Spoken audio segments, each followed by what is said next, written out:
আমি গবেষক সুরজিৎ দাশগুপ্তর কাছে যাব।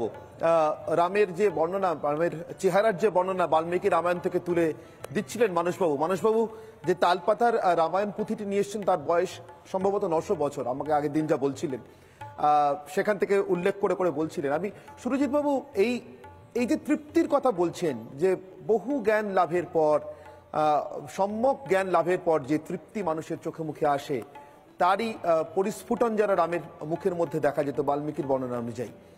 আমি এই অতৃপ্তির জায়গাটা খুঁজতে চাইছি। এমন মর্যাদা পুরুষোত্তম স্বস্থানে প্রতিষ্ঠিত হচ্ছেন যেখানে তার থাকার কথা অনেক আগে, তাকে তাঁবুতে রাত কাটাতে হয়েছে, এটা বোধহয় আমাদের জাতীয় লজ্জা। তারপরেও কোন কোন মানুষের মনে অতৃপ্তি আছে এবং কেন আছে, এটা আমি বারবার খুঁজতে চেয়েছিলাম। যারা এত বেশি করে দেশের গণতন্ত্রের কথা, ঐক্যের কথা, অখণ্ডতার কথা, সংহতির কথা কোটানকোট বলেন, তাদের তো এই সংহতির চেহারা দেখে খুব খুশি হওয়ার কথা। তাদের তো এই সংহতি দেখে শ্রীরামচন্দ্রের নামে জয়ধ্বনি দিতে যদি আপত্তিও থাকে, অন্তত শ্রীরামচন্দ্রের নামে যারা জয়ধ্বনি দিচ্ছেন তাদেরকে নিয়ে আপত্তি থাকার কথা নয়। সুরজিৎ বাবু, এই আপত্তির কারণটা আপনি গবেষক হিসেবে কিছু বুঝতে পারছেন কি? দেখুন, এদের মাঝে চিরকালই একটি দ্বিধা ছিল। কারণ রাজনীতি মতে যখন কোনো একটি আন্দোলন জনপ্রিয় হচ্ছে, তো সেই আন্দোলনের লাভ তোলার কথা। অন্যদিকে বৈচারিক দৃষ্টিতে দেখতে গেলে যারা কমিউনিস্ট, তাদের নাস্তিক হওয়ার কথা। সুতরাং এই দ্বিধা যে যে জনস্রোত বয়ে যাচ্ছে তার মধ্যে আমিও ডুব দেব, নাকি আমার বিচারধারা বলে যে আমাকে নাস্তিক থাকা উচিত, তাই আমি নাস্তিক থাকবো। এই জিনিসটা কিন্তু আমি 80-র দশক থেকে লক্ষ্য করছি।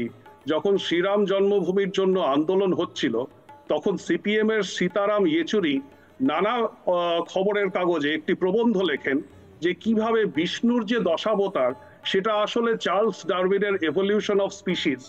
অর্থাৎ তখন থেকে শুরু হয়ে যায় যে এই যে নাস্তিকতা কমিউনিস্টদের, সেটাকে বাদ দিয়ে কিভাবে ফায়দা তোলা যায়, এই যে জনস্রোত, এই যে জনপ্রিয়তা ভগবান শ্রীরামের, সেটা কিন্তু সেখানেও ওই যে অবধারণাটা, সেটা কিন্তু ওনার অরিজিনাল ছিল না।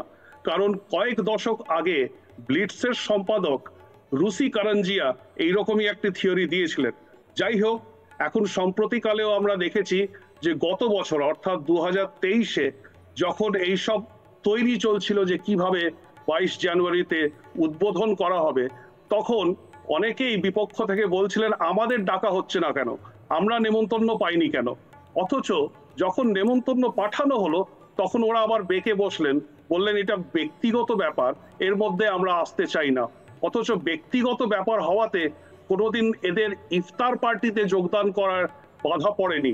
যখন হয়েছে, যখন যখন ঈদ হয়, যখন যখন রোজা হয়, এনারা উপোস না করেও, কারণ মুসলমানদের তো সারাদিন উপোসে থাকতে হয়, তারপরে ওরা রোজা ভাঙে, এরা উপোস না করে খেয়ে দেয়ে শুধুমাত্র ফটো অপের জন্য, যাতে মাথায় টুপি পরে ছবি তোলা যায়, এরা ইফতার পার্টি করতেন।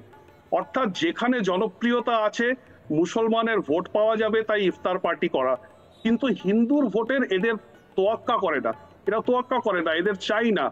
এবং এতে কি হচ্ছে, আপনি দেখুন যে যে স্টেটমেন্টটা কংগ্রেসের তরফ থেকে এসছে, সেই স্টেটমেন্টের শব্দগুলি হুবহু সিপিএম তার সপ্তাহখানেক আগে যে স্টেটমেন্ট দিয়েছিল, religion is a personal matter, এই সেন্টেন্সটা, এই বাক্যটা দুটি স্টেটমেন্টেই খুঁজে পাওয়া যাচ্ছে।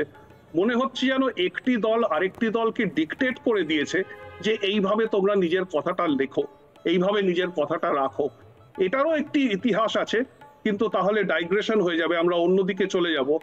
আমাদের যেটা দেখতে হবে আরেকটি ব্যাপার, যেটি একটু চিন্তার ব্যাপার, সেটি হলো যে দুটি শঙ্করাচার্য নিজের বক্তব্য রেখেছেন, তো এবং সেইটার সুবিধে দেখে মিডিয়ার একটি অংশ সঙ্গে সঙ্গে ঝাঁপিয়ে পড়েছে যে কিভাবে সেটাকে হাইলাইট করা যায়।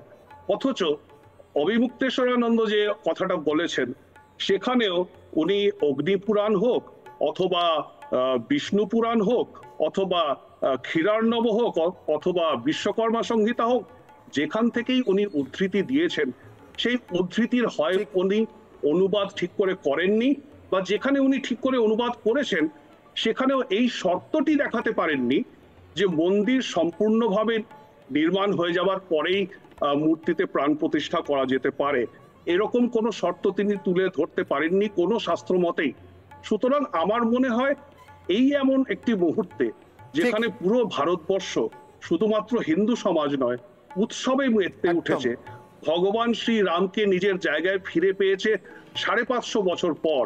সেইখানে এই সব খুঁত বার করা একটি, আমি মনে করি যে অস্বাস্থ্যকর একটি রুচি, এবং একে মোটেও প্রশ্রয় দেওয়া উচিত নয়।